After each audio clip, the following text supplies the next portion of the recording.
Hi guys! So for today's vlog, I'm going to talk about the comparison of these two Nescafe Dolce Gusto coffee machine, and this one is the Nespresso. Here actually I have 4 coffee machines already. First is the traditional drip coffee machine, and then I have the DeLonghi espresso and cappuccino maker, and ito yung third ko is the Nespresso, and this one is yung aking pang-apat na coffee machine. So, I never regret buying those coffee machine because I'm pretty sure na iba-iba naman yung function niya. First, let me talk about the price of this machine. So, si Dolce Gusto, yung entry level ng machine niya is much cheaper compared kay Nespresso. Kasi may entry level to na nagkakahalaga lang ng like 369 reals yata, yung mini na machine ng Dolce Gusto. While si Nespresso, I'm not sure about the price of this one, pero parang itong akin parang nasa 11,000 yata ito sa Pilipinas, and then yung pinakamura yata nito is mga nasa 8,000 or 9,000, I'm not sure. So ayun, ang pagkakaiba ng price nila. So in terms of body, metal siya, yung kanyang body. And then some part of it steel, like this one. And then yung kanyang water dispenser sa likod is plastic. Yung kanyang drain, mayroon drain dyan, stainless yung drain niya. Ayan. Si Dolce Gusto, more on plastic lahat siya. And then yung drain niya, stainless din yung drain niya. Ayan. Ang pagkakaiba nila, si Nespresso, meron siyang coffee capsule dispenser. So like, ayan, meron siyang dispenser. Ang capsule mo, like, after mong magkape, i-drop mo lang siya, matin mo lang to, and then bagsak na yung capsule dito sa kanyang dispenser. May ipon na siya doon. So, kapag gusto mo na siya linisin, tanggalin mo na lang to, tapos ay hugasan mo. Si Dolce Gusto, wala siya dito. Wala siya ditong drain. So, naglagay ako ng trash can dun sa gilid nitong aking coffee station para meron akong basurahan yung capsule ng Dolce Gusto katapos kong gamitin. Okay, so in terms of function, si Nespresso is for hot beverage only, while si Dolce Gusto can serve both hot and cold beverages. Si Nespresso, for espresso lang, while si Dolce Gusto, since Nestle siya, meron siyang mga hot chocolate, like cappuccino, mocha, and then meron siyang collaboration with Nesquik, Galaxy, and Maltesers. So, para sa akin, even yung mga hindi coffee lovers, they can enjoy using Dolce Gusto also. Kasi meron siyang mga product na hindi lang puro coffee, while si Nespresso, more on puro coffee talaga siya. And another thing na pagkakaiba nila is that si Dolce Gusto, yung machine niya is nakakapag-froth na ng milk and coffee at the same time. So, magkakaroon ka ng latte macchiato, while si Dolce Gusto, while si Nespresso is puro espresso lang ang kanyang magagawa mo sa kanya. Well, in terms of taste, hindi ko pa natikman yung espresso ng Dolce Gusto, but si Nespresso, in terms of yung mga kape niya, like this one, masarap talaga siya. Very rich yung flavor niya. And then, iba-ibang classification din siya. Iba-ibang intensity ng coffee. Parang ang pinakamataas yata dito is 13 ng intensity ng coffee. Meron din namang decaffeinated. So, ang isang sleeve ng ganito is consist of 10 capsule. 10 capsule. Tapos, meron silang collab with Starbucks. So, more on for adults talaga si Nespresso. While si Dolce Gusto naman is pwedeng ma-enjoy kahit ng kids ang machine na to. Kasi meron silang mga chocolate product na chocolate drink and cold beverages. Well, in terms of price ng capsule, I guess mas mahal si Nespresso kasi iba-iba yung presyo nito eh. Tapos 10 yung naman ng isang sleeve nito. Tapos si Dolce Gusto sa espresso niya, sa coffee, yung naman ng isang ganitong box is like 16 pieces. Pero dito, and it's 31 reals dito. And then, kapag ganito naman, yung may kasamang dalawa yung naman niya, isang milk and isang coffee combination, katulad nitong ganito, 8 pieces lang yan. So, dito ka lang medyo, mas mahal lang yung ganito, like latte macchiato na dalawa. May milk na siyang kasama and may coffee. So, dito lang, kay Dolce Gusto, maganda sa machine na to is nakakapag-froth na siya ng milk. So, kasama dito sa product nila na ganito, na capsule, yung milk. Well, dito kay Nespresso, walang ganon. Well, meron naman si Nespresso na machine na mayroon na ding pang-froth ng milk. Naka-separate siya na dispenser. Well, definitely, mas mahal yun. A lot more expensive than this one. At saka, hindi siya naka-capsule. Meron siyang milk dispenser and then yung parang katulad dun sa traditional na espresso machine na meron siyang steaming one.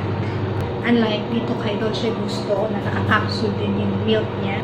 Both coffee and milk ang combination. So, let's try using this one. And I'll show you how to use this para makita niyo personally yung pagkakaiba ng dalawang machine. Okay, so let's make some coffee. Okay, so let's make some coffee. So I have here my Nespresso capsule. So this one is Starbucks for Nespresso. So let's try this one. This one is Verona. I think ang intensity ng coffee nito is 6 or 8. So dito yan. Gamitin natin yan sa Nespresso. Kay Dolce Gusto, i-try natin si Mocha. Okay, for Dolce Gusto, gawa tayo ng Mocha. So since Mocha is a combination of chocolate and coffee drink, so we have here milk. Ito yung milk. Ayan, yung white. And then, ito yung coffee niya. So, first, ilalagay natin yung milk muna. Kasi magpo-froth muna siya ng milk. And then, next is itong coffee. So, nakikita nyo yan. May indication dyan. Ayan, yung kanyang indication. Kay Nespresso, since espresso coffee lang ito, this is Verona, ilalagay lang natin siya dito. Ayan, dyan. And then, nakakapag-produce na siya ng coffee. Papainitin natin yung tubig. And then, dito naman, si Dolce Gusto. Tatanggalin natin to. And then, lagay natin si milk dito. And then, ipasok natin sa loob. And then, isara natin. Isara natin yan. Okay. Hindi pa pala siya nakasaksak. Saksak ko muna. Okay, so kuha muna pala tayo ng baso. So this one is for Mocha. Ito naman, double coffee cup ko. Gagamitin ko sa aking lungo. Okay, first natin to for lungo. For lungo, ayan. First natin yan. Ang sabi doon, ang indication doon, yung milk kailangan nasa level 3. 1, 2, 3. So kailangan nandito siya. So angat natin. Ayan. Okay, so both pwede na ito. So, okay na, ready na. Nandiyan na yung glass natin. Both machine. Nag-stop na rin siya pareho mag-blink. So, mag-start na tayong mag-froth ng milk para kay Dolce Gusto. So, i-press natin to. Ayan. Okay. And pwede na rin to. Ating Nespresso. Hawakan ko lang siya. Kasi medyo magaan tong glass na to. Ayan. Mahalag. Okay. Ayan.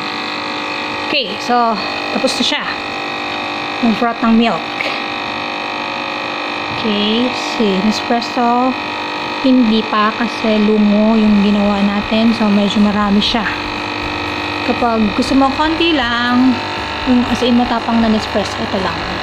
Espresso. Ay lang, press mo. So, okay na siya.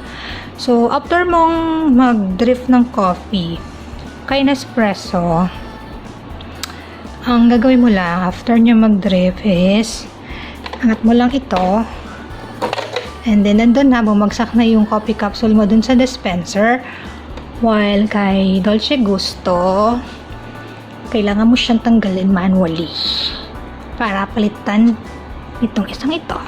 So, tatanggalin natin siya. So, ayan. Kunin mo to. Ayan. Tanggalin mo tong capsule. So, ito, natanggal ko na yung milk and then itapon mo na siya. Ayan. Naghanda na ako ng aking trash can dyan para sa aking capsule. And the next, ito namang coffee. Ilagay mo dito. Dyan, sa dispenser niya. And then, ilagay mo dyan. Pasok mo uli doon. Okay. Sara mo. Close it. Sara mo uli.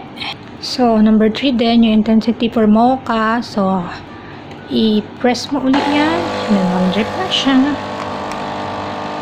Ng coffee. Alright. Diba? You can see the layering of the coffee. Mocha. Oh, nice. Bango. Oh, ayan. So, you have, you have espresso lungo for Nespresso and Dolce Gusto mocha. So, yun ang pagkakaiba nila. So, si Dolce Gusto, yung machine niya, and yung kanyang mabibili mong product na capsule niya is pwede na mag-froth ng milk dun sa machine itself. While si Nespresso, wala. Coffee lang siya. Meron silang machine na merong na nagpo-froth ng coffee. May separate na dispenser yon, but mas expensive yung machine na yon. While ito, si Dolce Gusto, mura lang siya. Mas a lot cheaper. But, ayan, ganda ng kinalabasan ng coffee niya. Meron ka ng mocha coffee. And marami siyang mga variety of flavors na pwedeng pagpilian since si Nescafe Dolce Gusto is a Nestle product. So, tikman na natin itong ating kape. So, para masarap, it's either mag-add ka ng mga monin syrup ba yun or yung mga toraning. We have here hazelnut na monin. Super sarap niya. Mag-add ka. Or kahit wala na sugar, masarap siya. Ayan. Masarap yan pag merong ganang nakalagay. Ibang level yung sarap niya. Kahit wala na sugar, no? Just 1 teaspoon. Oh, look at kung gaano ka-thick yung kanyang froth. Na ginawa dun sa sa machine ng Dolce Gusto. Very thick. So, here is my mocha coffee by Dolce Gusto. Titikman ko na siya.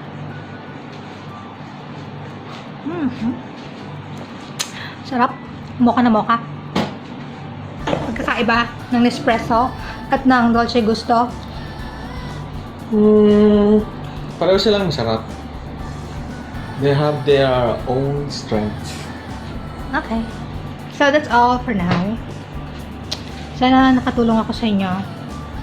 Hindi kayo makapag-decide kung anong bibili nyo. Nespresso or Dolce Gusto. Basta mas mura yung Dolce Gusto, ano, honey? Compare sa Nespresso. Maganda rin siya. Kasi napag-float na siya ng coffee. So, bye! Like and subscribe to my channel. See ya!